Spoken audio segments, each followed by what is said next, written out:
உலகம் போற்றும் புராதன சனாதன தர்மத்தில் எண்ணற்ற இதிகாச புராணங்களும் தொன்று தொட்டு நிலவி வரும் நம்பிக்கைகளும் உள்ளன. கிரகங்கள் 9. மனிதர்களின் வாழ்க்கைக்கும் நவ கிரகங்களுக்கும் நெருங்கிய தொடர்பு இருப்பதாக பன்னெடுங்காலமாக நம்பப்படுகிறது.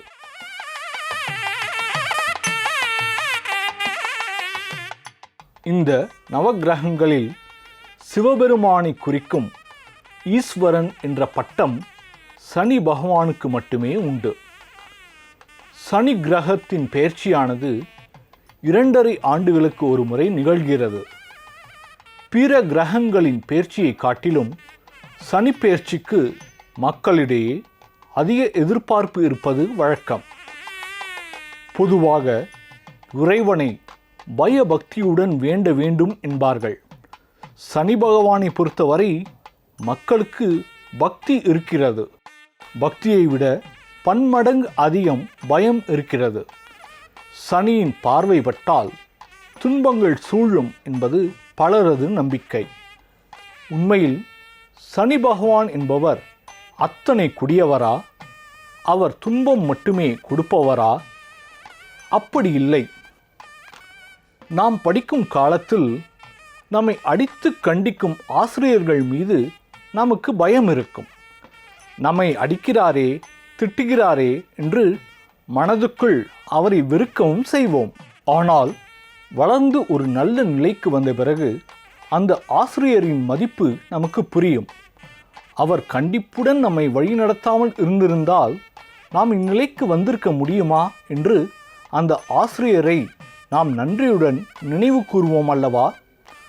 அதே போன்று ஒரு கண்டிப்பான ஆசிரியருக்கு ஒப்பானவர்தான் சனி பகவான்.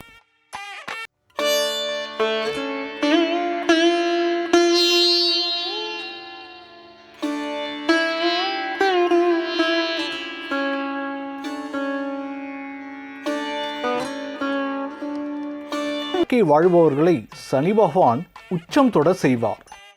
நன்னெறிகளில் இருந்து வழுவி தவறான பாதைக்கு செல்பவர்களுக்கு தகுந்த பாடம் கற்பித்து திருத்துவார். ஆகவே சனி பகவானை எண்ணி நாம் அச்சப்பட தேவையில்லை. ஒழுக்கமாக வாழ்ந்தாலே சனியின் கோர பிடியில் இருந்து நாம் தப்ப முடியும் என்கின்றனர் ஆன்மீக பெரியவர்கள். சரி, இந்த சனி பகவான் யார்? அவருக்கு ஏன் இத்தனை முக்கியத்துவம்? அவருக்கு ஈஸ்வரன் பட்டம் எப்படி கிடைத்தது என்று இப்போது பார்க்கலாம்.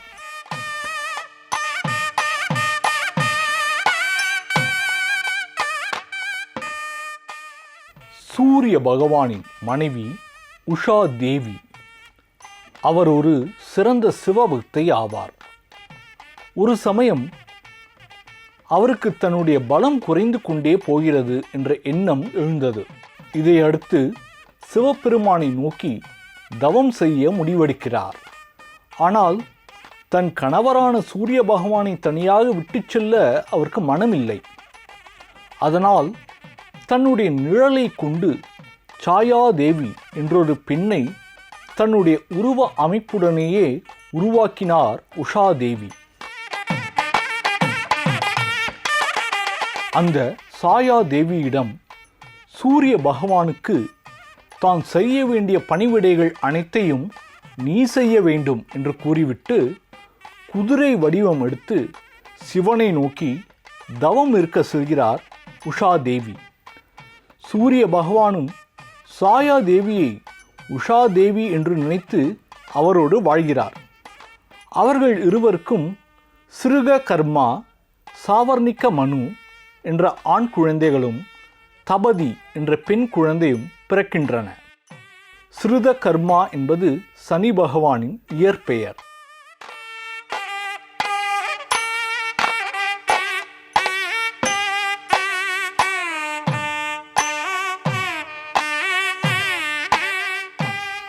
உஷா தேவியின் நிழல் வடிவமான சாயா தேவிக்குத்தான் அவர் பிறந்தார் அல்லவா?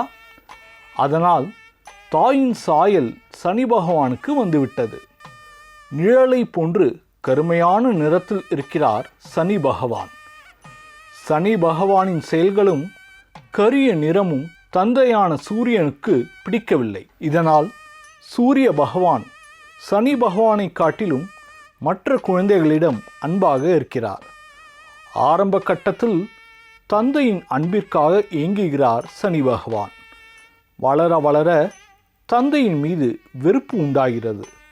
ஒரு கட்டத்தில் தந்தையை தன் எதிரியைப் போல நினைக்க துவங்குகிறார்.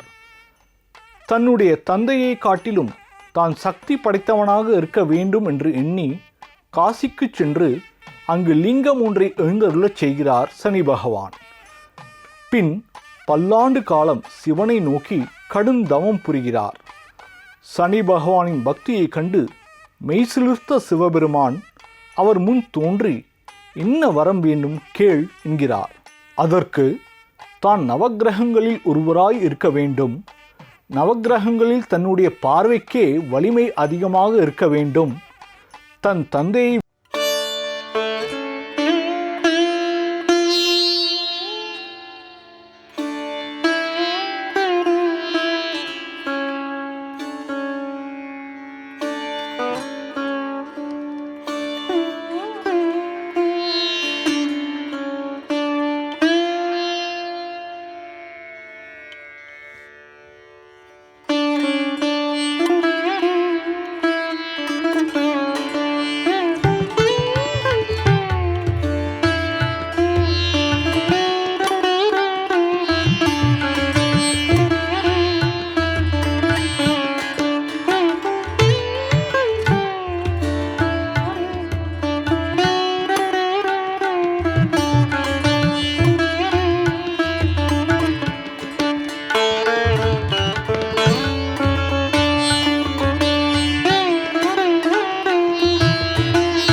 எத்தனையோ சொல்லியும் ஸ்ருதகர்மா கேட்கவில்லை. இறுதியில் அவனது பிடிவாதம் வென்றது. கைலை மலையின் ஓர் ஓரத்தில் நின்று விழாவை கண்டு அளித்துவிட்டு வருமாறு அன்னை ஆலோசனை சொல்லி அனுப்பி வைத்தாள். கைலையில் ஸ்ருதகர்மா காலடி வைத்ததுமே கைலை மலை ஒரு குலுங்கு குலுங்கியது.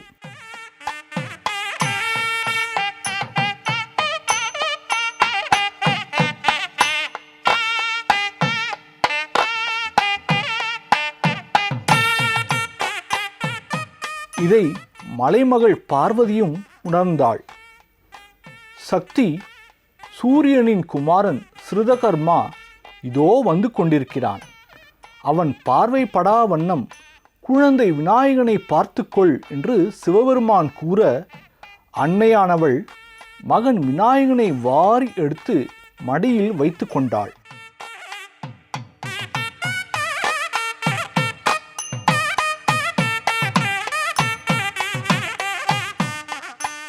ஆனால் ஸ்ருதகர்மா விநாயகனை பார்த்துவிட அவனின் பார்வை தீட்சண்யத்தால் விநாயகனின் தலை தெறித்து விழுந்தது. பார்வதி கதறினாள். சிவபெருமான் மனைவியை சமாதானப்படுத்தினார்.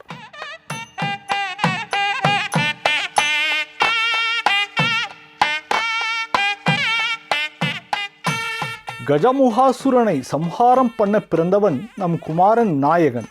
அதற்கு சாதாரண முகம் உதவாது, யானையின் முகம்தான் வேண்டும் என்று சமாதானம் சொன்னார். பைரவனை அனுப்பி வடக்கு திக்கில் தலை வைத்து படுத்திருக்கும் யானையின் தலையை கொண்டு வரச் சொன்னார்.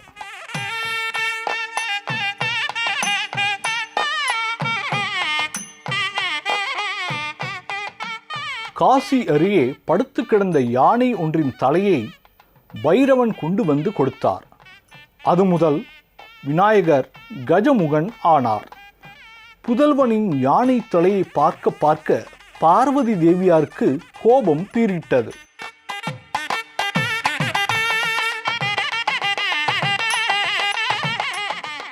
கைலையில் காலடி எடுத்து வைத்த உன் பாதம் பழுதாகட்டும் என்று ஸ்ருதகர்மாவை சபித்தாள்.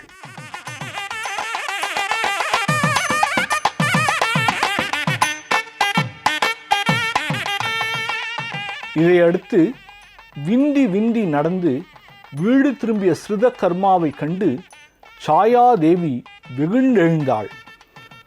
பார்வதியின் மகனான விநாயகனின் வயிறு ஓனாய் வயிறாகட்டும் என்று சபித்தாள்.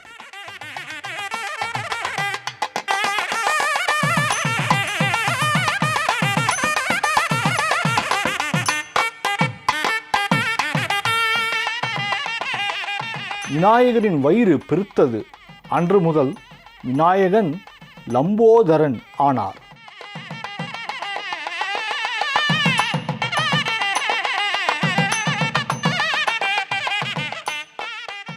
சனி என்ற ஸ்ருதகர்மா, நீ சிறப்படைய உனக்கு தவம் ஒன்றே சரியான வழி என்று சாயாதேவி தன் மகனுக்கு ஆலோசனை வழங்கினாள். உடனே சனி தாயின் அனுமதியுடன் காசி சென்று லிங்கம் ஒன்றை பிரதிஷ்டை செய்து கடுமையாக தவம் இருந்தார். சனியின் தவத்தை மெச்சிய சிவபெருமான் அவருக்கு காட்சி கொடுத்து அவருக்கு உயரிய அந்தஸ்தையும் ஈஸ்வரன் பட்டத்தையும் வழங்கினார்.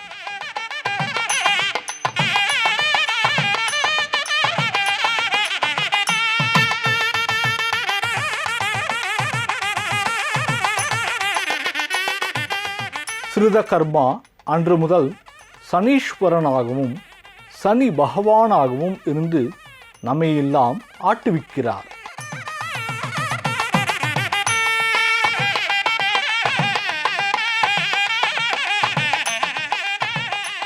விநாயகப் பெருமானையும் ஆஞ்சநேயரையும் வழிபடுபவர்களுக்கு சனியின் தாக்கம் குறையும் என்பது நம்பிக்கை.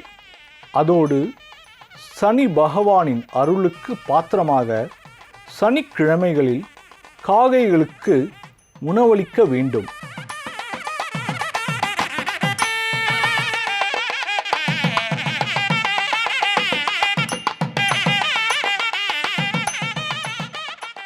ஏழைகளுக்கும் மாற்றுத்திறனாளிகளுக்கும் கருப்பு நிற வஸ்திரங்களை தானமாக வழங்க வேண்டும் என்பது ஜோதிட விற்பனர்களின் அறிவுரை.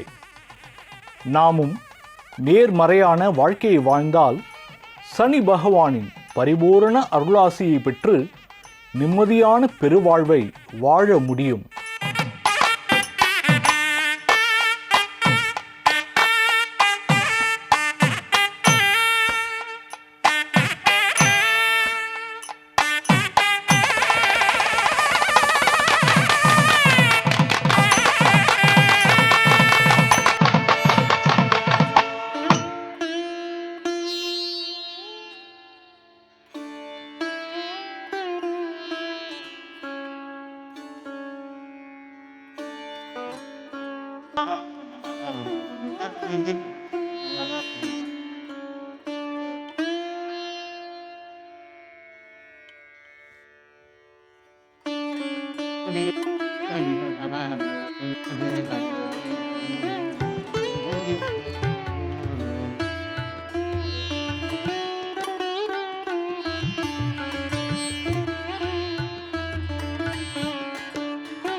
பல்லவாணி பல்லவாணி